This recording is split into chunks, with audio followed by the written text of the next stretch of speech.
The United States Conference of Catholic Bishops is back in the news, and this time because they have filed a lawsuit against the Trump administration for cutting off the federal funds that the USCCB receives for helping migrants.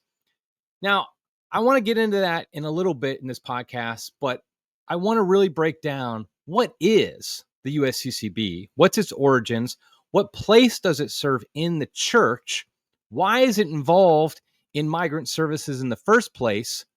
And then I do want to argue why I think the USCCB should be disbanded. We're going to cover all of that today. Might be a long episode, but I think it's an important one for Catholics to understand because I think a lot of us don't really understand what the USCCB is and how it fits into the structure of the church. Okay, so let's just go ahead and get started with the origins of the USCCB. Really, we should look at the origins of national conferences of Catholic bishops, Episcopal conferences that are national in scope in the Catholic Church. Now, some will argue that you can see this type of structure all the way back in the early church. There is some truth to that. In the early church, there's no question there was a certain hierarchy within the hierarchy where there was this still exists in theory today, where there were metropolitan bishops of big cities, and they kind of oversaw other dioceses as well. They had their own bishops, and they'd unite sometimes in synods, in meetings to determine maybe some issue that was happening in the church, maybe a heresy that was starting to run rampant in the region, and they'd want to address it, nip it in the bud. So definitely there is a long history in the Catholic Church of bishops in localized areas gathering together to address needs of the kind of the local greater region beyond just a diocese. These became, and then of course the most famous examples of these is when they became universal, ecumenical councils.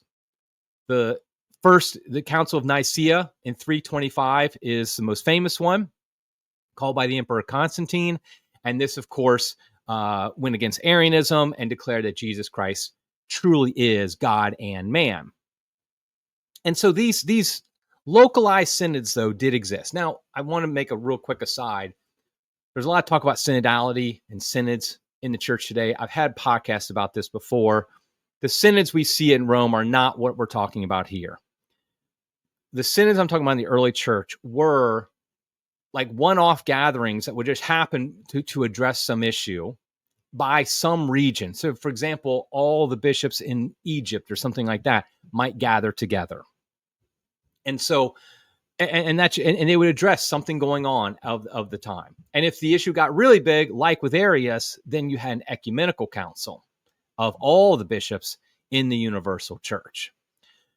So really in the West, in the East, this structure kind of remained, but in the West, it really kind of fell out of favor. There still would be regional meetings at times, but really things became much more centralized at Rome. However, in the 19th century, there was a rise again of these national meetings of bishops. And the first, I think you would call maybe the first one, at least one of the first national conference of Catholic bishops happened in Germany. And I just want to say it. How many good things have come out of Germany when it comes to Catholicism? I mean, we have Martin Luther, we have the German bishops today. And trust me, 19th century German Catholicism was not a high point of orthodoxy in the Catholic Church. But the German Bishops' Conference began to meet in the 19th century. We also saw meetings of American bishops in Baltimore. I'm going to cover that in a minute when I talk more about specifically about the USCCB. And then we see in the 20th century, this is all pre-Vatican II, I'll make sure that that's clear. We saw various Episcopal conferences, national Episcopal conferences, rise up in different areas, including in the United States. Now, what happened was then Vatican II happened in the early 1960s, so 1962, 1965, and they actually addressed the issue of Episcopal conferences. And they did it in the document Christus Dominus. Let me pull up one of the quotes from the council that talks specifically about Episcopal conferences. Remember, they already exist in some countries, not worldwide, but in some countries. And so Vatican II says, in these days especially, bishops frequently are unable to fulfill their office effectively and fruitfully unless they develop a common effort involving constant growth in harmony and closeness of ties with other bishops. Episcopal conferences already established in many nations have furnished outstanding proofs of a more fruitful apostolate. Therefore, this sacred synod, meaning Vatican II, considers it to be supremely fitting that everywhere bishops belonging to the same nation or region form an association which would meet at fixed times. Thus, when the insights of prudence and experience have been shared and views exchanged, there will emerge a holy union of energies in the service of the common good of the churches. Next paragraph states, an Episcopal conference is, as it were, a council in which the bishops of a given nation or territory jointly exercise their pastoral office to promote the greater good which the church offers mankind, especially through the forms and methods of the apostolate fittingly adapted to the circumstances of the age. Yeah, this is very Vatican II type language, but essentially what it's saying is, we notice the Vatican II saying we notice Episcopal conferences, national Episcopal conferences exist around the world, various places. We think they should exist everywhere, and we in fact are saying we need to have Episcopal conferences in every country. And so you see, what is the purpose of Episcopal conferences? To promote the greater good which the church offers mankind, especially through the forms and methods of the apostolate fittingly adapted to the circumstances of the age, which is very generic language. It's very difficult to know exactly what that means. I mean, basically what it's saying is, we think it'd be good that every nation has an Episcopal conference where bishops of the country come together on a regular basis to talk about the issues of the church in that country. It all sounds fine. I mean, in fact, whatever. There's nothing like earth-shattering about it. Then, after Vatican II, in 1966, Pope Paul VI issued a motu proprio entitled Ecclesiae Sanctae. Ecclesiae Sanctae, 1966, a motu proprio. Remember, motu proprio is a papal document that basically is like it's like from his own office, just saying, I'm going to institute these rules, almost like an executive order. And we know all about those from Trump in the past few weeks. It's like an executive order in many ways. And essentially what it did was it defined a lot of what a Episcopal conferences should do. It said, again, in keeping with Vatican II, Paul VI said, I declare every nation, territory needs to have an Episcopal conference. And it kind of defined who is part of this conference. You know, our bishops are, patriarchs are, cardinals are, but not vicar generals, things like that. And it also defined what should the Episcopal conferences do. By the way, I will link in the show notes to both the document from Christus Dominus from Vatican II plus Ecclesiae Sanctae from Pope Paul VI, so you can read it for yourself if you want to. When you go through that document, Paul VI's document, that is, what you see is essentially Episcopal conferences are charged with a lot of administrative tasks. It's basically the administrative state for the Catholic Church. And yes, I will just say it, it's forming a layer of bureaucracy.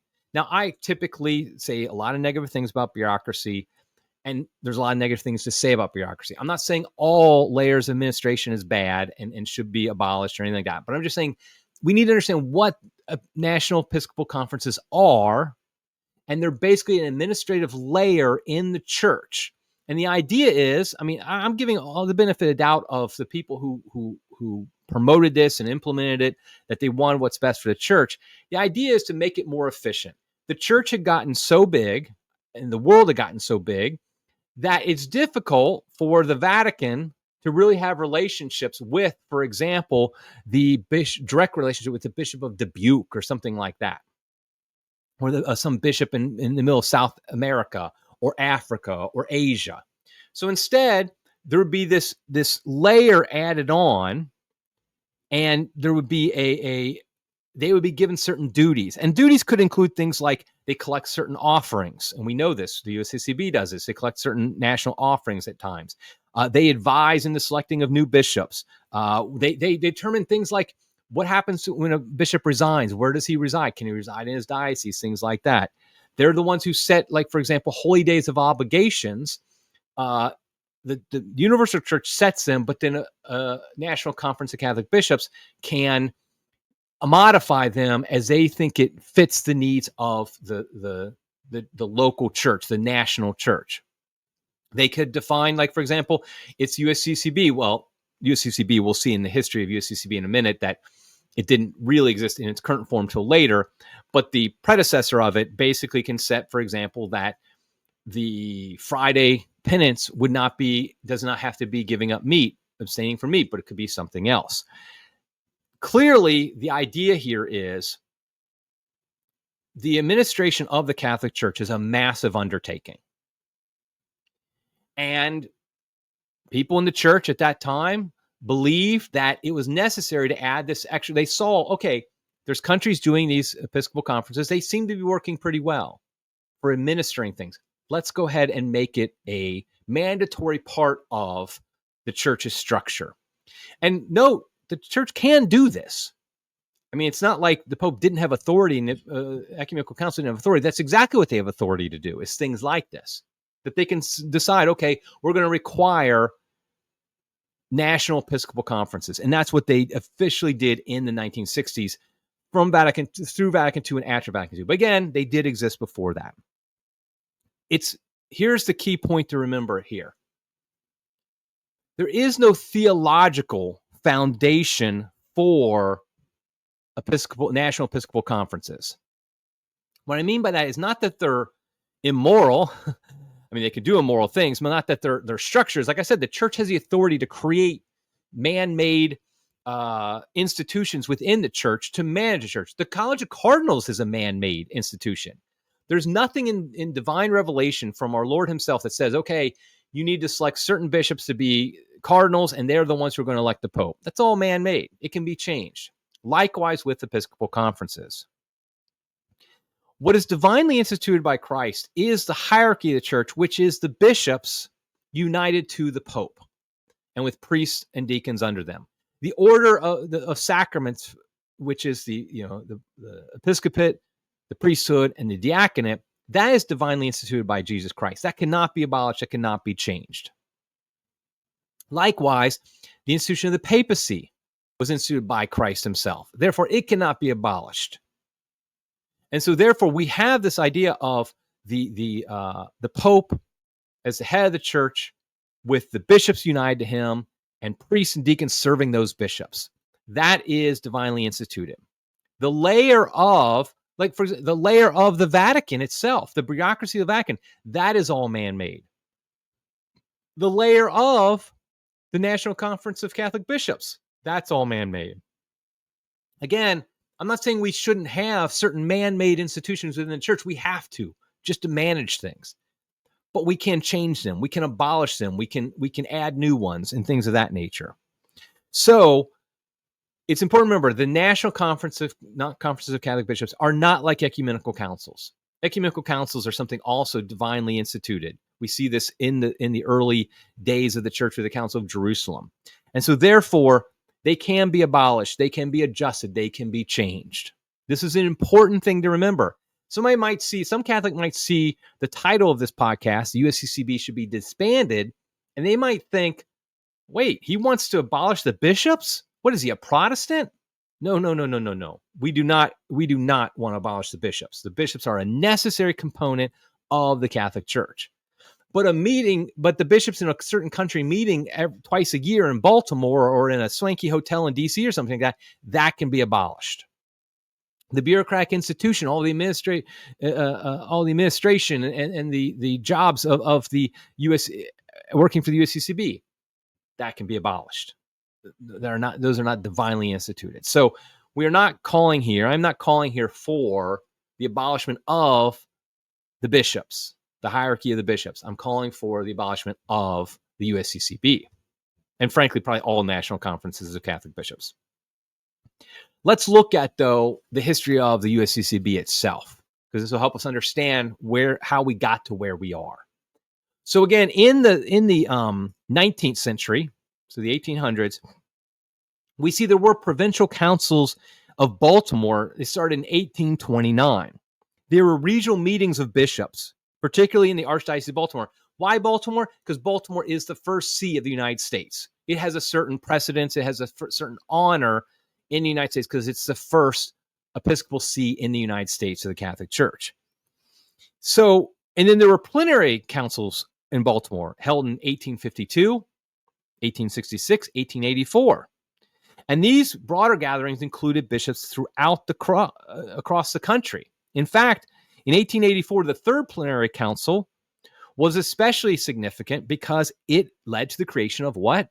The Baltimore Catechism. That's why it's called the Baltimore Catechism, is because a Council of Baltimore is the one that basically said we need this catechism for our country, and that's what came out of it.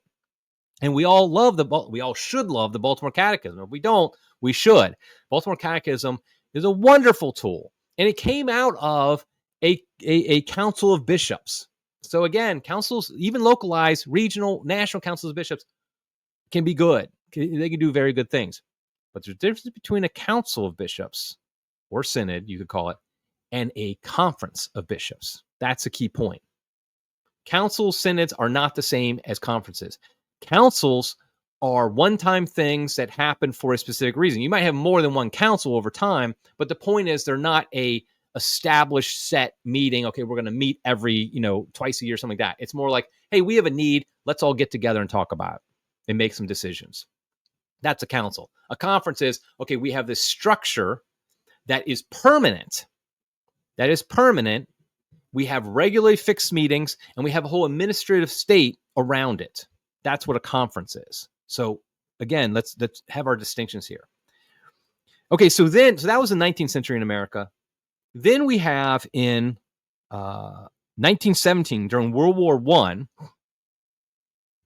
the bishops sought to coordinate support for the war effort. Very good. And address the needs of Catholic soldiers and communities. This led to the creation of the National Catholic War Council, the NCWC. It was established in August 1917. August 1917. The NCWC was an emergency organization at first, and chaired by the Cardinal Bishop of Baltimore, James Gibbons.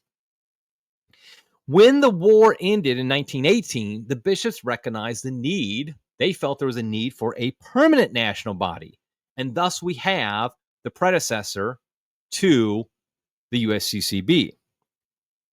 The Pope Benedict XV, the Pope at the time, encouraged them to continue this, and so it became a permanent entity called the National Catholic Welfare Council instead of the National Catholic War. Let me make sure. Yeah, instead of the National Catholic War Council, the National Catholic Welfare Council, and then it became the National Catholic Welfare Conference. So now we got our conference in there. So basically, from 1919 or so until 1966, in other words, until Paul VI wrote his motu proprio, kind of establishing we need these established national conferences of Catholic bishops. That's how it kind of ran. And so it did different things. It had a board of bishops, it had staff, it had laity handling various things. And it focused on a lot of things. It focused on Catholic education, on immigration. Yes, immigration, because remember, a lot of Catholics were immigrating to this country even during that time. Labor rights, social justice, responses to anti-Catholic sentiment, like they fighting against the Ku Klux Klan in the 1920s. But even back then in the 1920s, if you do a little research on the history of the USCCB, there were challenges within the Catholic Church to this organization. Some Vatican officials and some American Catholics questioned its authority, fearing it overstepped its bounds. So again, what we see here is a challenge to what's the authority of this conference of bishops, because ultimately we know Jesus Christ directly gives authority to each bishop over his diocese. He is a direct successor to the apostles. His authority does not flow from a conference of Catholic bishops. It does not flow from an ecumenical council. It does not flow even from the Pope. Now, the Pope, of course, appoints him, But the point is once he is instituted as the head of a diocese, his authority over the diocese is directly from Jesus Christ as a successor to the apostles. This is very important to note. Therefore, a administrative organization like the USCCB, or in this time the NCWC, does not have authority over any individual bishop. It's really it should be a consultative body that tells the bishops, hey, here's what we think should be done. It's a time to gather together. Let's get advice from other bishops. Let's maybe get some experts to give us some information to make our decisions, things like that. But so we see already in the 1920s, there were some challenges. Actually, a decree in 1922 by Pope Pius XI briefly threatened the dissolution of the NCWC, but it was reaffirmed with clarifications that it was a voluntary association, not a legislative body. That's important to note, is before Pope Paul VI in 1966, the NCWC was a voluntary association. It was not a legislative body. It became more of a legislative body then in 1966. So essentially in 1966, they restructured the NCWC into two entities, actually, at this time. The National Conference of Catholic Bishops, the NCCB, and the United States Catholic Conference, the USCC. This might get a little confusing, but let me just break down what each one did. The NCCB was the bishop's canonical body focused on ecclesiastical and pastoral matters. So that's the NCCB. The USCC was a civil entity handling public policy, social concerns, and administrative functions, including lay involvement. So the idea is you have this dual setup.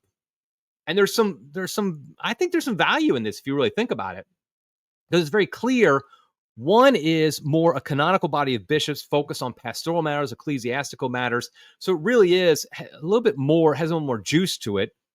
And then the USCC is basically just a civil entity that's kind of dealing with politics, things in the country from a Catholic perspective. There's a real divide between these two.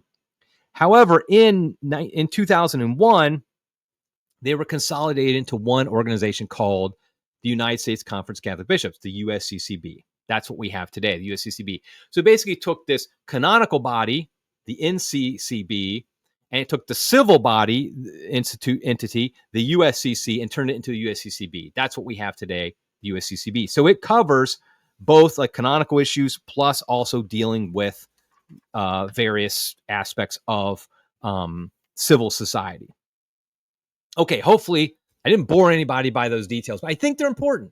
I think a lot of people talk about the USCCB, criticize it, compliment it, whatever, without understanding what it is. And so that's what we have. Now, the question becomes, for today, why are they involved in migrant services? That's what really is the kind of the controversy right now. Why are they so involved in migrant services? Well, I will say there is some backing for this in Vatican II itself. In Christus Dominus, again, I'll call that up, this time paragraph 18. It reads, special concern should be shown for those among the faithful who, on account of their way of life, cannot sufficiently make use of the common and ordinary pastoral care of parish priests or are quite cut off from it.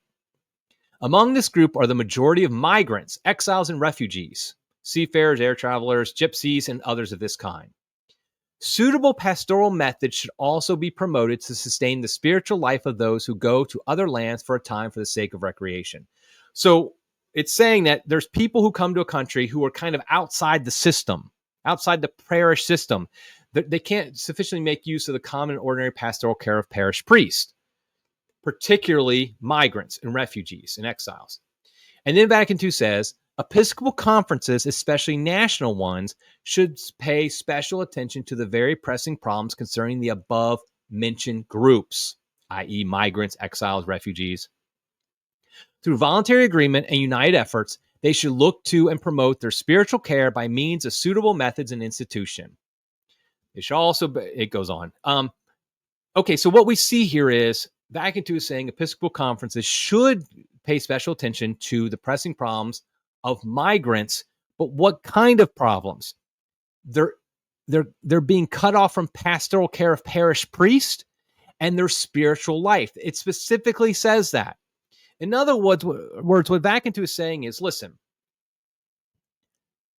we think there's a possibility, there's a likelihood that migrants and exiles, refugees, they're going to have a hard time having their spiritual needs met when they come to a new country. They don't know where to go. They don't know who to look to. They just don't know what's going on, obviously, as far as who can they go to, where can they go to the parish church that maybe has priests who can hear confessions in their language, where can they go to meet other Catholics from their country? Where, all these, the things a parish priest can help them with, a parish can help with them with their spiritual life, pastoral care. They're often not going to be easily met. They just don't fit in very well at first. So Episcopal conferences should look into that. That's what basically that is from Vatican II itself. So that's important. It's not that National Conference of Catholic Bishops, if they exist, should not be involved with helping migrants, with migrant services, so to speak. But what should their focus be according to Vatican II? The spiritual life of the migrants, the pastoral care they'd receive from a parish priest. That's what matters. Now, does that mean they would not in any way, like a parish priest, would also potentially help with their physical needs? Obviously, if he has a parishioner, a family in his parish that is in great need of food or something like that, or shelter, he's going to try to help them out. No question about that. But we see it's not saying, it doesn't say, for example, become an arm of the government in processing immigrants into this country or any country. It's saying the focus should be the spiritual life of the migrants and pastoral care for them. Well, the USCCB, or what they were called before, actually started this after World War II, because World War II obviously caused a lot of problems, and there was migration here and things of that nature. And USCCB started to help migrants with doing what Vatican II later called them to do. So good for them. And there was nothing, and they did this without any government assistance from the federal government, at least. I haven't researched to see if they ever got state funds. They might have at certain times, but they didn't get any help from the federal government when they started after World War II. Then in 1980, that changed. And this is very important. 1980 is a big deal, because 1980 is the year that the USCCB, under the name they had back then, they started to receive federal funds. And I'll read actually from the lawsuit because it gives a little history. It says, since 1980, the United States Conference of Catholic Bishops and its predecessor organization, the United States Catholic Conference, the USCCB, the USCC, have expanded that mission in partnership with the federal government through the U.S. Refugee Admissions Program. And basically what happened is that the USCCB started receiving federal funds to help with migration services. And and the way this works is USCCB receives hundreds of millions of dollars. They've received billions of dollars since 1980. Typically, lately, it's been around a little bit over $100 million a year. And they receive it. And what they do is they then farm out the services to subcontractors. So, for example, Catholic Charities of New York, Catholic Charities of El Paso, Catholic Charities of Los Angeles, whatever the case may be. They then distribute funds to them to implement that. So they have a whole organization. The USCCB itself has a whole staff that manages all of this at a top level, receive the funds, and then they distribute it and they subcontract it out to various organizations. This is very common, by the way, in how federal government programs work, is that the federal government will have a contractor, which is a private organization that does all this work. And then the private organization subcontracts out to lots of different organizations. In fact, I ran a company back 20 some years ago in the Washington, D.C., a software company. We were a subcontractor to a government contractor. We did not have any government contracts ourselves, but what we did work for government contractors who they themselves had contracts. So this is what's happening here. Now, the lawsuit states, and I believe this is true, USCCB does not make money on this in the sense of it's not like they're taking a profit from this. In fact, typically most years they spend more on these services than they get from the federal government. Not much more. I think if I remember the numbers correctly, and I might be off by a little bit here, so don't hold me to the exact numbers. But I believe they received, like last year, a year before that, $129 million, and they spent $132 million. So the point is, they're close to break even. They don't, however, get like $130 million, spend only $100 million, and pocket the $30 million for other things. In fact, if they did that, they would be in huge trouble with the federal government. I mean, there's very strict laws about what you can do with money from the federal government. Now, we've seen a lot of organizations are obviously finding ways around that. That's the whole USAID scandal. But the point is like, I don't believe the USCCB is taking the money and like pocketing it for like mansions for bishops or, parties or things like that. I'm sure there's waste in how it's done, because you can't get $130 million and not waste some of it, because just the bureaucracy alone. I don't think there's fraud, though, in the sense of them doing something that they say they're not doing, or not doing something they say they're doing. So what do they do specifically? What does USCCB do specifically when it comes to these migrant services? They quote from the lawsuit, they provide transitional assistance to refugees in the United States. So transitional assistance to refugees in the United States. Transitional support for no more than their first 90 days in the United States. And then they go on to say that they like the word transitional, this transitional assistance promotes the successful settlement of refugees in their communities, including by promoting gainful employment or connections to educational opportunities, thereby diminishing the likelihood that newly arriving refugees will be dependent on ongoing public support. So basically what they're saying is, a refugee comes to this country and they're claiming that they're all legal. They've all been vetted by the government. I'm not even going to get into that right now. Let's just assume they are. I'm going to grant them that every single immigrant they've ever helped through these services, through these funds, is legally here and vetted by the government. Okay. But that being said, what they do is they say, okay, the first 90 days when somebody gets here, that the USCCB, through these subcontractors like Catholic Charities, will provide services to them to help them transition to life in the United States through promoting gainful employment and connections to educational opportunities, things of that nature. Let's note very clearly what they are not doing. They're not providing spiritual services with these funds. In fact, it would be illegal for them to do so, because the whole separation of church and state. I'm not saying, by the way, separation of church and state is a good thing. I'm just simply stating, if they use those funds to provide spiritual services, I guarantee that would not have continued very long. The money would have dried up. Their services are 100% supposed to be just simply helping them acclimate to the country by getting them, transition to the country, by helping them get employment, connections, educational opportunities, probably doing things like helping them find where to live, things of that nature. Maybe where to learn how to speak English. I don't know, things of that nature. I mean, that's the general gist of it. I work for a diocese. I saw Catholic Charities of the diocese do things like this. They a lot of things of that nature.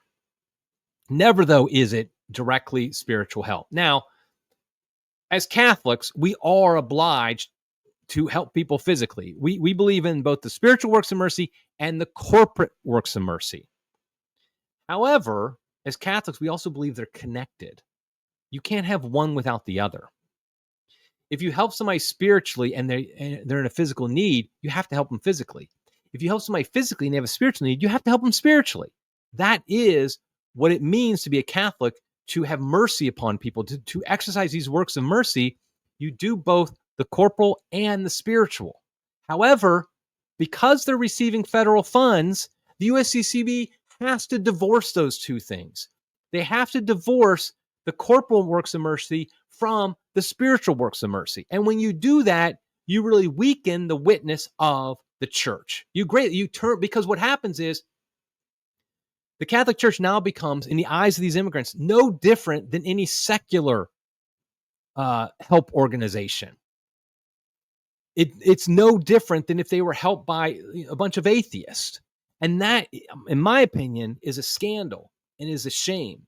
Because when Catholics help somebody, it's not that you say to them, oh, I'm not going to give you bread to eat unless you confess your sins, unless you get baptized. Of course not.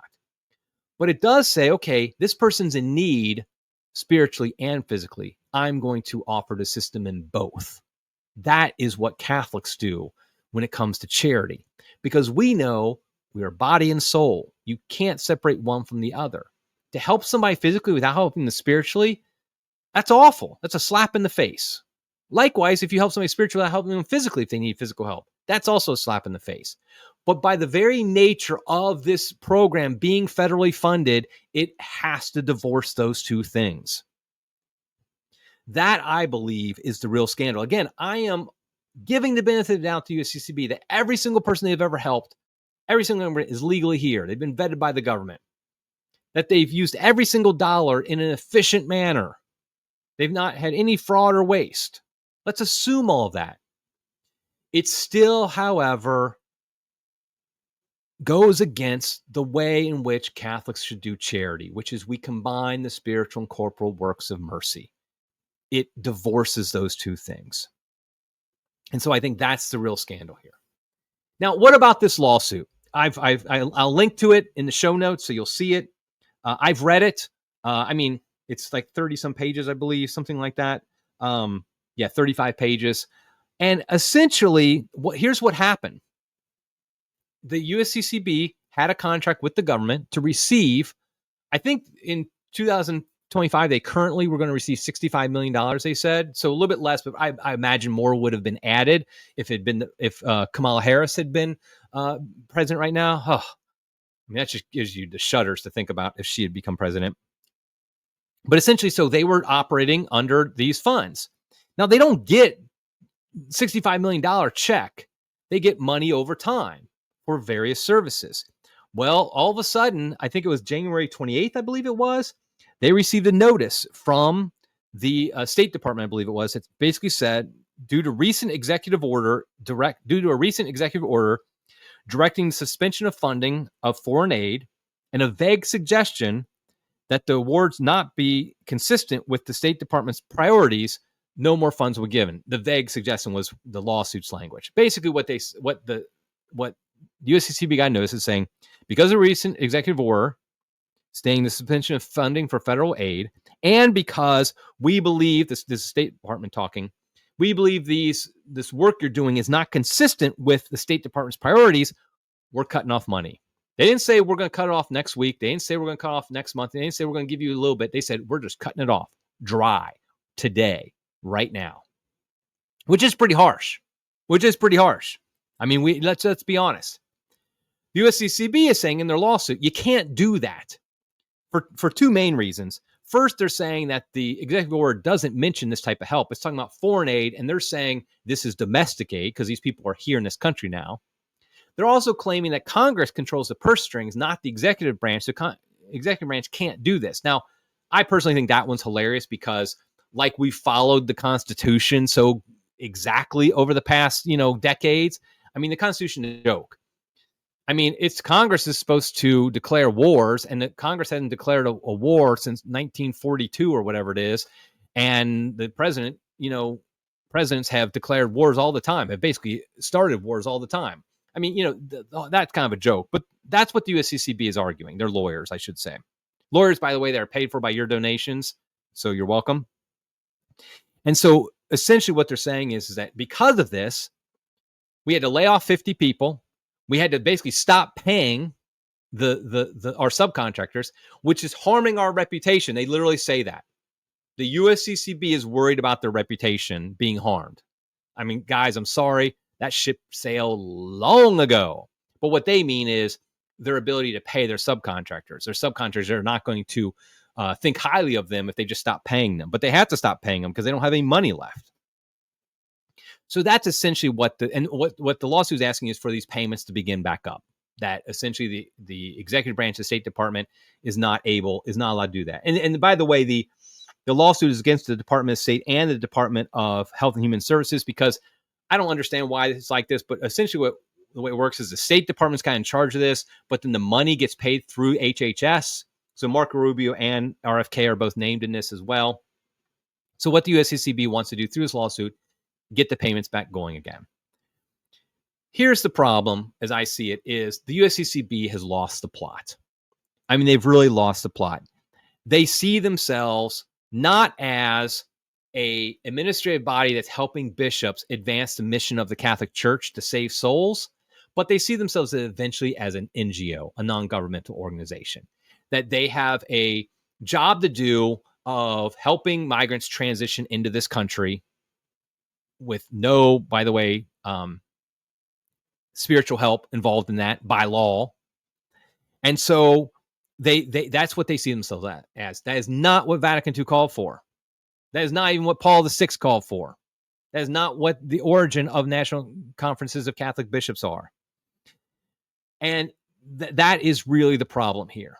They don't really see the fundamental, they don't really understand why conferences of Catholic bishops exist, but more importantly, why the church exists. Let's be honest. And here's the other issue. When you become dependent on federal government, you are beholden to the whims of the federal government. Remember, I told you earlier that I was a subcontractor for a contractor? Well, that contractor lost a major contract at one point. And they lost a major contract through basically no fault of their own, like just changes in the department that they were working for made changes and they lost the contract. I lost my subcontract because they lost their contract. Guess what? There's nothing I could do about it. It hurt my business a lot. In fact, it's one of the reasons why I started looking into maybe not working in software anymore and becoming and working in the church, like in theology and things of that nature. I'd been considering it for years, and this was kind of the thing that was like kind of kicked me a little bit to say, well, maybe this is a good time because I'm going to have to really build up the bit. That was a big percentage. I think it was like 60% of my revenue, which I shouldn't have done, but I did.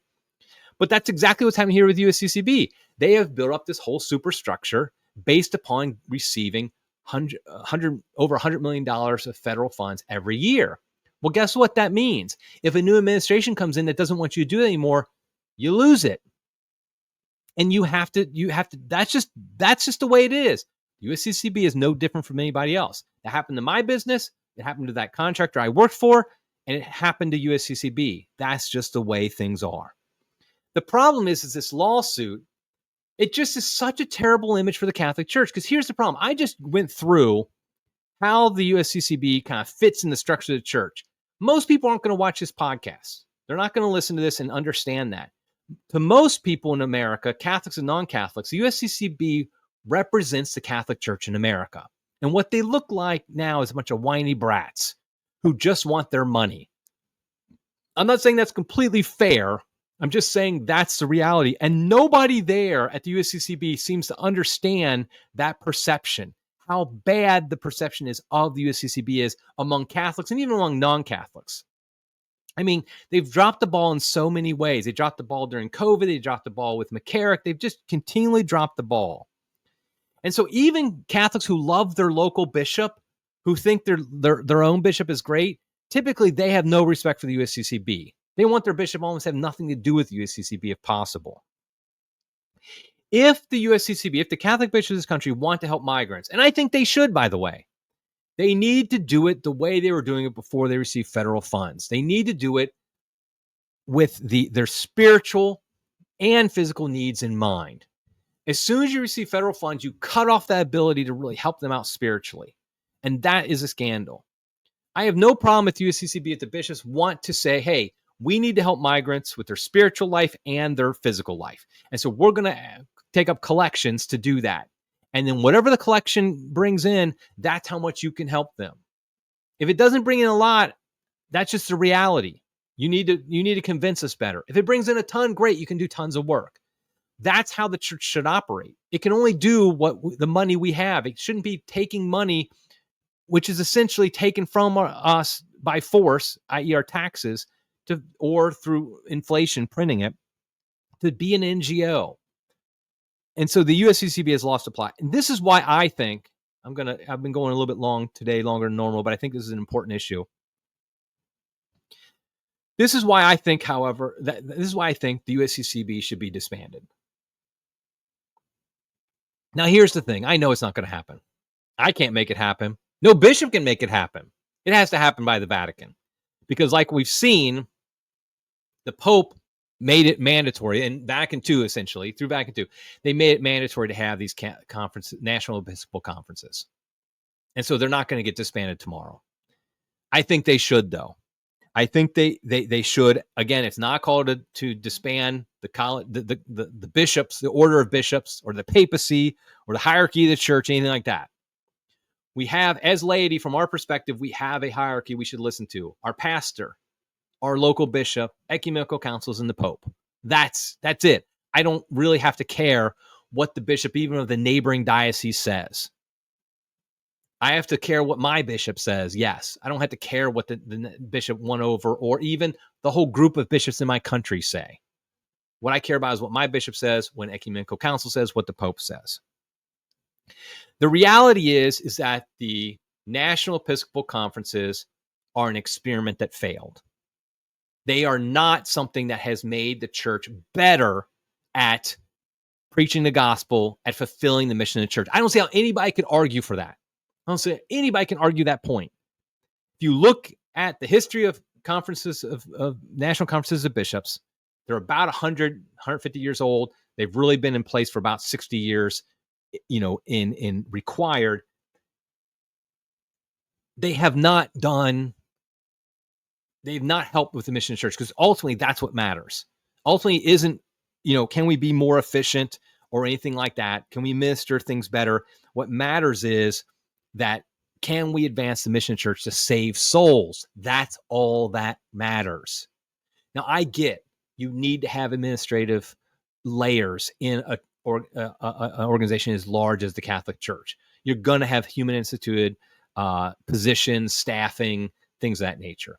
But I really think that the management of the Catholic Church should be more decentralized than it is now. I'm not calling for like a Eastern Orthodox way of doing things, but more in that direction, a more Eastern way, yes, where a bishop is truly in charge of his diocese. And he has true authority. He's not a middle manager for the USCCB or for the Vatican, but he's truly in charge. And when needs arise on a country level, you would say, hey, let's call a council here. Let's call an American Council of Bishops, like they did in Baltimore. Do that, yes, but it's not a permanent institution. As soon as you make it a permanent institution, that's when you add unnecessary layers of bureaucracy. That's when you add these unnecessary layers of bureaucracy. A bishop should be in charge of caring for the souls in his diocese. So if migrants are in your diocese, a bishop should be doing all he can to help them, spiritually and physically. He needs to address their needs as much as anybody else in his diocese. But he's not responsible for worrying about the migration immigrants in another diocese. Likewise with me. I mean, I could give to a diocesan effort to help migrants in my diocese, not throughout the whole world or even in my country.